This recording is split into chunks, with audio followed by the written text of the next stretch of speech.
আসসালামু আলাইকুম প্রিয় ভিউয়ার্স, আশা করি সকলে ভালো আছেন। টোটাল প্লেট কাউন্ট বা অ্যারোবিক প্লেট কাউন্ট বা টোটাল ব্যাকটেরিয়াল কাউন্টের আজকে দ্বিতীয় পর্ব। প্রথম পর্বে আমরা কিন্তু অ্যাপারেটাসগুলো কালেক্ট করেছিলাম এবং এটাকে স্টেরিলাইজেশন করেছিলাম। তো দ্বিতীয় পর্বে আমরা আজকে যে কাজটি করব সেটি হচ্ছে আমাদের লেমিনার এয়ার ফ্লোকে প্রথমে ক্লিন করে নিব এবং তারপর হচ্ছে আমাদের স্যাম্পলগুলো প্রিপারেশন করব। প্রিপারেশনকৃত স্যাম্পলকে কিভাবে পেটি ডিশে দিয়ে এটাতে মিডিয়া দিতে হয় এবং ইনোকুলেশন প্রসেসটা কিভাবে করতে হয় সে সম্পর্কে বিস্তারিত আমরা আজকে দেখব এবং তারপর কিন্তু আমরা এটাকে ইনকিউবেটরে দিয়ে দিব। তো এখানে একটি নোট শেয়ার করছি যে আমরা যখন কোনো একটি স্যাম্পল বসাবো মাইক্রোবায়োলজি, তখন সাধারণত এক একটা প্লেটে আমরা যে কাজটি করি যে স্যাম্পল দিয়ে সেখানে মিডিয়া দিয়ে দিই এখানে মাইক্রোঅর্গানিজম গ্রো করার জন্য। তো সেক্ষেত্রে যে জিনিসটি করতে হয় যে আমাদেরকে আমাদের মিডিয়াতে কোনো প্রকার মাইক্রোঅর্গানিজম রয়েছে কি না সেজন্য কিন্তু আমাদের একটি কন্ট্রোল দিতে হয়। অর্থাৎ আমরা একটি প্লেটে শুধুমাত্র মিডিয়া দিব, যেই মিডিয়াটা কোনো স্যাম্পল ছাড়াই আমরা দিব এবং এটাকে আমাদের অন্যান্য যে স্যাম্পলগুলো রয়েছে সেটার সাথে ইনকিউবেশনে দিব। তারপর আমরা দেখব যে এটাতে কোনো কিছু গ্রো হয়েছে কিনা। যদি এটাতে কোনো কিছু গ্রো হয়ে থাকে তাহলে বুঝতে হবে যে আমাদের মিডিয়া অথবা স্টেরিলাইজেশন প্রসেসের কোথাও কোনো বায়োসেফটির গ্যাপ ছিল, যার কারণে কন্টামিনেশন হয়েছে এবং এখানে মাইক্রোঅর্গানিজম চলে এসেছে। সেক্ষেত্রে যে জিনিসটা হবে যে আমার আদার্স প্রোডাক্টেও কিন্তু মাইক্রোঅর্গানিজম যদি আসে তাহলে বুঝতে হবে এটা প্রোডাক্ট থেকেই শুধু আসতে পারে না, এটা এনভায়রনমেন্ট থেকেও আসতে পারে। তো এই জিনিসটা আমরা একটু খেয়াল রাখবো, এটা একটা ইম্পর্টেন্ট নোট। সেখানে আরও একটি নোট আমি শেয়ার করছি যে মিল্ক জাতীয় যে প্রোডাক্টগুলো আছে, খুব সফিস্টিকেটেড যে প্রোডাক্টগুলো, হাইলি পেরিশেবল এবং খুব সহজেই মাইক্রোঅর্গানিজম গ্রো করে, সেই ধরনের প্রোডাক্ট টেস্টের ক্ষেত্রে কিন্তু এফডিএ একটি রুলস দিচ্ছে। সেটি হচ্ছে এই ধরনের প্রোডাক্টের ক্ষেত্রে আমরা অবশ্যই তো মিডিয়ার জন্য একটি কন্ট্রোল দিব, পাশাপাশি আমরা ডাইলুশনের জন্য যে ওয়াটার ইউজ করি সেই ওয়াটারের একটি কন্ট্রোল বসাতে হবে এবং পিপেটের একটি কন্ট্রোল বসাতে হবে। তো এটা একটু আমরা খেয়াল রাখবো যারা আমরা ডেয়ারি ইন্ডাস্ট্রিতে মাইক্রোবায়োলজি নিয়ে কাজ করব, তো এই জিনিসটা তাদের জন্য একটি ইম্পর্ট্যান্ট জিনিস। সো আমরা এখন চলে যাচ্ছি যে আমরা নেক্সট প্রসেসে আমরা কিভাবে কাজগুলো করব। চলুন সেই জিনিসগুলো আমরা প্র্যাকটিক্যালি দেখে নিই।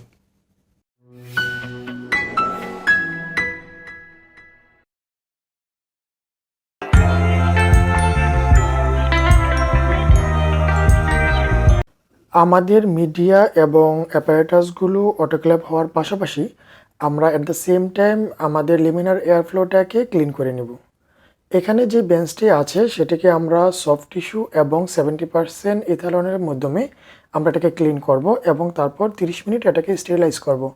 এর কারণ হচ্ছে এটা করলে আমাদের এই ভিতরের চেম্বারে যদি কোনো প্রকার কন্টামিনেশন হয়ে থাকে বা কোনো প্রকার মাইক্রোঅর্গানিজম যদি থেকে থাকে সেটা রিডিউস হয়ে যাবে।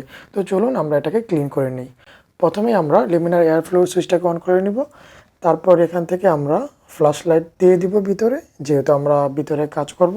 সো দেখতে পাচ্ছেন লাইট অন হয়ে গেছে এবং আমরা এয়ার ফ্লোটাকে দিয়ে দিব। আমরা এয়ার ফ্লোটা দিয়ে দিব, দেখতে পাচ্ছেন যে আমাদের এখানে এয়ার ফ্লো হচ্ছে। তো চলুন আমরা এখন আমাদের লিমিনার এয়ার ফ্লোটাকে ক্লিন করে নিই। আমরা এখন আমাদের লিমিনার এয়ার ফ্লোটাকে ক্লিন করে নিচ্ছি। এটা হচ্ছে আমাদের 70% ইথানল, এটি পূর্বে করা রয়েছে।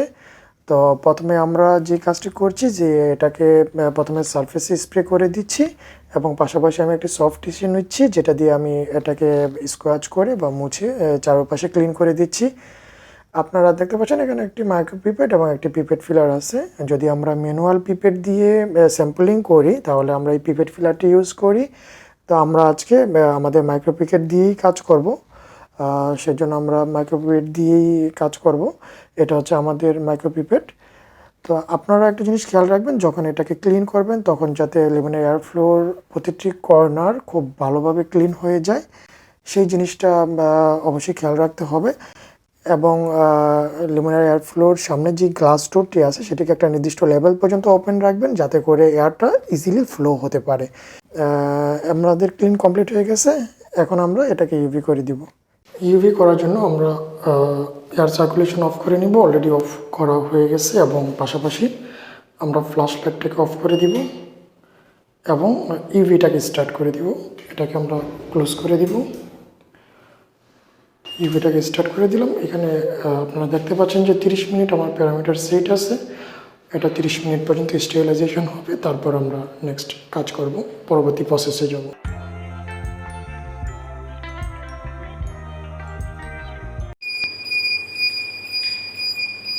আমাদের অটোক্লেভটি কমপ্লিট হয়ে গেছে, অর্থাৎ আমাদের স্টেরিলাইজেশন কমপ্লিট। এখানে একটা ইন্ড অ্যালার্ম এসেছে, আমরা অ্যালার্মটাকে স্টপ করে দিব এবং স্টপ করে দেওয়ার পর আমরা এখন আমাদের লকটি ওপেন করব। আমরা এটাকে আনলক করে দিচ্ছি। আনলক করে দেওয়ার পর আমরা অটোক্লেভটি আবার ওপেন করি। আপনারা দেখতে পাচ্ছেন যে ভিতরে স্টেরিলাইজেশন কমপ্লিট হয়ে গেছে। এখন আমরা মিডিয়াটাকে ওয়াটার বাথে রেখে দিব 50 ডিগ্রি সেলসিয়াস টেম্পারেচারে এবং আমাদের আদার্স অ্যাপারেটাসগুলোকে লেমিনার এয়ার ফ্লোতে নিয়ে যাব। আমাদের অ্যাপারেটাসগুলো আমরা লেমিনার এয়ার ফ্লোর পাশে নিয়ে এসেছি এবং এখন আমরা এটাকে লেমিনার এয়ার ফ্লোতে ইনসার্ট করব। আমরা আমাদের স্টেরিলাইজকৃত অ্যাপারেটাসগুলোকে এখন লেমিনার এয়ার ফ্লোতে ইন করে নিচ্ছি।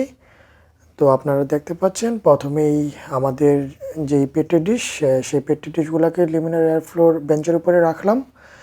এটি হচ্ছে মেজারিং সিলিন্ডার, এটাকে আমরা ইন করে নিলাম এবং আমাদের ডিস্টিল ওয়াটার, যে ডিস্টিল ওয়াটারটাকে আমরা স্টেরিলাইজ করেছি সেটাকে আমরা অ্যাড করে নিলাম।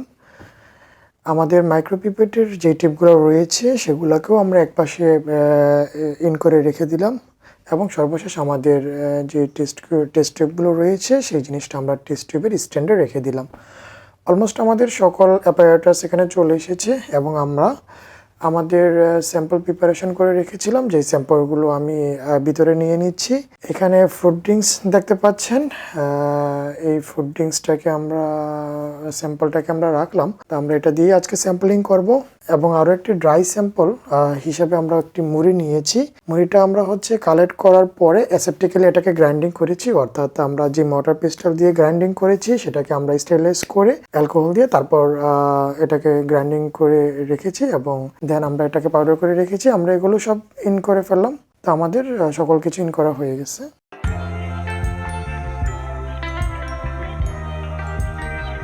আমরা প্রথমে পেট্রি প্লেটগুলোকে আমাদের লেমিনার এয়ার ফ্লোর ক্লিন বেঞ্চের উপরে সাজিয়ে নিচ্ছি। আমরা টোটাল 4টি পেট্রি প্লেট নিয়েছি, আপনারা দেখতে পাচ্ছেন। আমরা আজকে 4টি স্যাম্পল বসাবো। প্রথমে আমরা আইডেন্টিফিকেশন করব।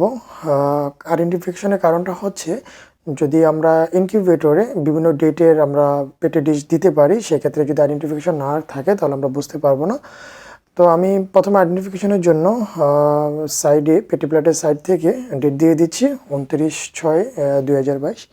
আমি প্রথমে ডেটটি লিখে দিলাম এবং তারপর হচ্ছে এই প্লেটটা আমি কোন মিডিয়া দিচ্ছি আমি সেটা লিখে দিচ্ছি, পিসিএ লিখে দিলাম, অর্থাৎ প্লেট কাউন্ট ট্যাগার। আমি এটা দেখলেই বুঝবো যে এটা আমার ব্যাকটেরিয়ার জন্য একটা স্যাম্পল বসানো হয়েছে এবং তারপর আমি হচ্ছে স্যাম্পলের নামটি এখানে মেনশন করব।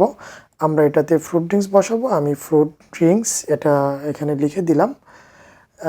তো আমাদের কিন্তু একটি প্লেট হয়ে গেল ফ্রুট ড্রিঙ্কসের জন্য। সেম একইভাবে আমরা আরও একটি প্লেট নিচ্ছি, এখানে দেখতে পাচ্ছেন। প্রথমে আমি ডেট লিখে দিলাম, দেন হচ্ছে যেহেতু প্লেট কাউন্ট আকারে ইউজ করবো এটাতে, সেহেতু আমি পিসিএ লিখে দিলাম এবং তারপর হচ্ছে আমরা স্যাম্পলের নাম দিব। আমাদের স্যাম্পল হবে পাফ রাইস অর্থাৎ মুড়ি, তো আমরা পাফ রাইস লিখে দিলাম। এটা যেহেতু সলিড স্যাম্পল আমরা ডাইলুশন করব, এটাকে আমরা কিন্তু 10^1 করব, সো আমি 10^1 লিখে দিলাম এবং থার্ড পেট্রি প্লেটটাও আমরা একইভাবে লিখে নিব। তো প্রথমে আমি ডেটটা লিখে নিলাম 29/6/22, দেন হচ্ছে আমি পিসিএ লিখে দিলাম, যেহেতু এটা আমার প্লেট কাউন্ট ট্যাগার। সেম একইভাবে আমি স্যাম্পলের নামটা লিখে দিলাম পাফ রাইস, আর এটাকে আমরা করব 10^2 ডাইলুশনের যে স্যাম্পলটি আমরা করেছি সেই স্যাম্পলটির আমরা এখানে দিব। এবং আরও একটি পেট্রি প্লেট, এই প্লেটটি হবে হচ্ছে আমাদের কন্ট্রোল প্লেট, অর্থাৎ আমরা কন্ট্রোলের জন্য যে প্লেটটি বসাচ্ছি সেটা আমরা লিখে দিলাম। আমরা কেন কন্ট্রোল প্লেটটা দিব আপনারা দেখতে পাচ্ছেন এখানে এই 3টা পেট্রি প্লেটে আমরা কিন্তু স্যাম্পল দিব এবং তার উপরে আমরা মিডিয়া দিব, আর কন্ট্রোল প্লেটে আমরা শুধুমাত্র মিডিয়া দিব।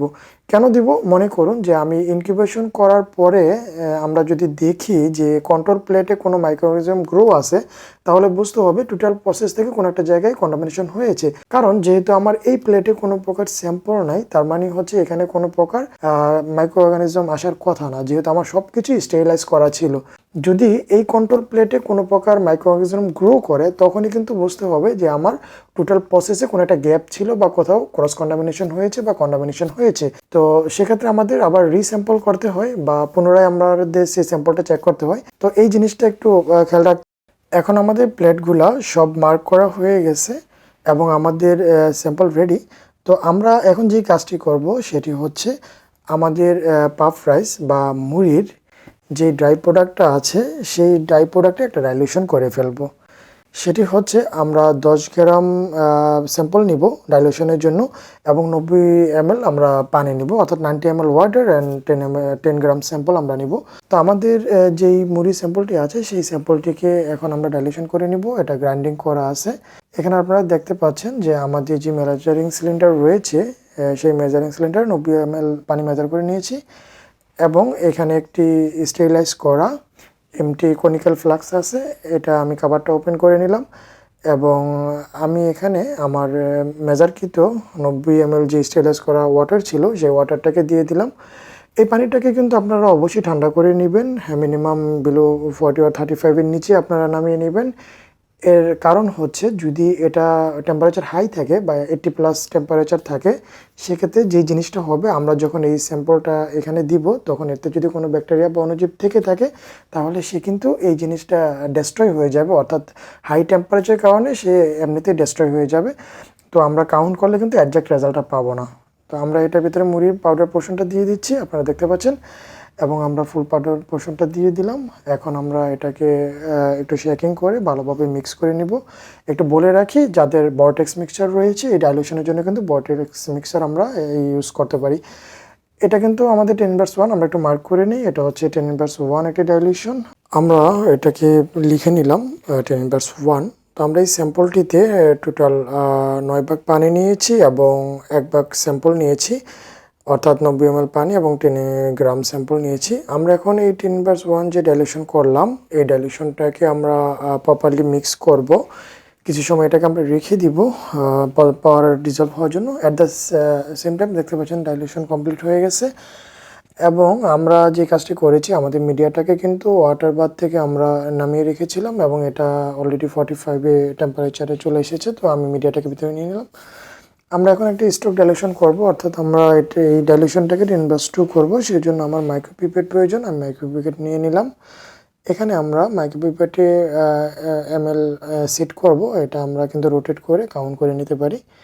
আমরা কিন্তু একটা টেস্ট টিউবে এখন 9 ml ওয়াটার নেব যেটা স্টেরিলাইজ করা ছিল এবং তার সাথে আমরা 1 ml এই স্যাম্পল নেব, অর্থাৎ 10/1 থেকে এই ডাইলুশনটা নেব। তাহলে যেটা হবে যে আমাদের 10/2 হয়ে যাবে, 10/2 স্টক ডাইলুশন হয়ে যাবে। আমার এই মাইক্রোপিপেটের রেঞ্জ হচ্ছে 1 ml থেকে 5 ml পর্যন্ত। তো আমি এখানে সেট করে নিচ্ছি। প্রথমে আমি 5 ml পানি নিব, তারপর 4 ml পানি নিব, তাহলে আমি 9 ml ফিল হয়ে যাবে। দেখতে পাচ্ছেন এখানে আমি 9 ml ওয়াটার নেওয়ার জন্য প্রথমে আমি 5 ml নিয়ে নিলাম এবং আমি হচ্ছে এখন এটাকে 4 করে দিব। এটা এখন 4 আছে, আমি এখন হচ্ছে 4 ml এখানে ওয়াটার দিয়ে দিব। তো আমার এখন এখানে 9 ml পানি হয়ে গেল, অর্থাৎ 5 ml এবং 4 ml টোটাল 9 ml। এবং এখানে আমি 1 ml এখান থেকে স্যাম্পল নিব। তো আমি এটাকে আমি রোটেট করে 1 ml করে নিচ্ছি। এই টিপটা আমি এখনও টাচ করিনি, এটা স্টেরিলাইজ করা একটা টিপ। এই টিপটা হচ্ছে আমি জাস্ট স্টেরিলাইজ ওয়াটার নিয়েছি। এখন আমি জাস্ট হচ্ছে সিঙ্গেল টাইম এই টিপটা দিয়ে হচ্ছে এই স্যাম্পলটা নেব জাস্ট একবারের জন্য, দেখতে পাচ্ছেন। তা আমি 1 ml স্যাম্পল নিব।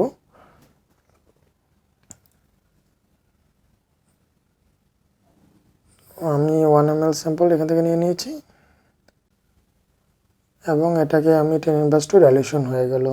আমি এই টিপটার ইউজ করব না, অর্থাৎ একটা টিম আমরা সিঙ্গেল টাইম ইউজ করব, স্যাম্পলের টাচ করার পর আমরা অন্য কোথাও ইউজ করব না। আমি এটাকে পাশে রেখে দিলাম 10/2 স্যাম্পলটাকে। তো চলুন আমরা এখন স্যাম্পলিংটি করে নেই।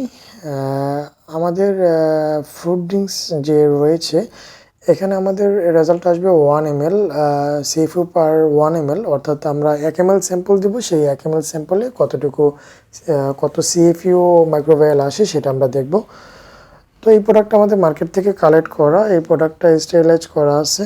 এই প্রোডাক্টের বাইরের পাশটাকে আমরা 70% ইথানল দিয়ে স্প্রে করে স্টেরিলাইজ করে নিয়েছি, এখানে ক্যাপে কোনো প্রকার কন্টামিনেশন নেই। সো এটাকে আমরা কেয়ারফুলি ওপেন করব।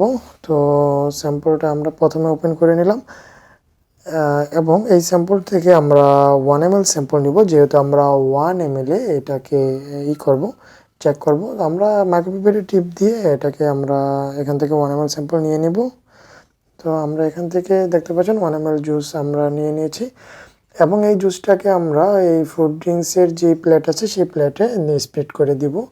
আমাদের ফুড ড্রিঙ্কস দেওয়া হয়ে গেছে, আমরা এই টিপটাকে এখন রিজেক্ট করে দিব, এটা আমরা ইউজ করব না।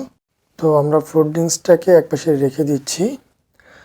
পাশাপাশি আমরা এখন যে কাজটি করব সেটি হচ্ছে আমাদের যেই 10^1-এর যেই পাফ রাইস বা মুড়ির যে স্যাম্পলটি রয়েছিল সেখান থেকে আমরা 1 ml স্যাম্পল নিয়ে নিব। তো আমি আর একটি স্টেলাইজকে টিপ দিয়ে 1 ml স্যাম্পল নিয়ে নিলাম। আপনারা দেখতে পাচ্ছেন যে পাফ রাইস 10^1-এর যে পেটি প্লেটটি ছিল সেখানে কিন্তু আমি 1 ml স্যাম্পল দিয়ে দিলাম এবং এটাকে আমি রিজেক্ট করে দিলাম, এটা আর ইউজ করব না। তো এবং ফাইনালি হচ্ছে লাস্ট যেই স্যাম্পলটি রয়েছে লাস্ট টিপ স্টেরিলাইজ করা লাস্ট টিপটা দিয়ে আমরা হচ্ছে 10^2 অর্থাৎ পাফ রাইসের যে স্টক ডাইলুশন করেছিলাম 10/2 সেখান থেকে আমরা স্যাম্পল নিয়ে নেব 1 ml স্যাম্পল এবং যে পেটি প্লেটে আমরা 10/2 মেনশন করেছিলাম সেই পেটি প্লেটে দিয়ে দিব। তো আমরা সেম ওই প্লেটে স্প্রেড করে দিলাম। আমাদের স্যাম্পল নেওয়া কমপ্লিট হয়ে গেছে, এটাকে আমরা আর ইউজ করবো না, সো এটাকে আমরা রিজেক্ট করে দিলাম। তো আমাদের মাইক্রোবিভারটা আমরা একপাশে রেখে দিলাম।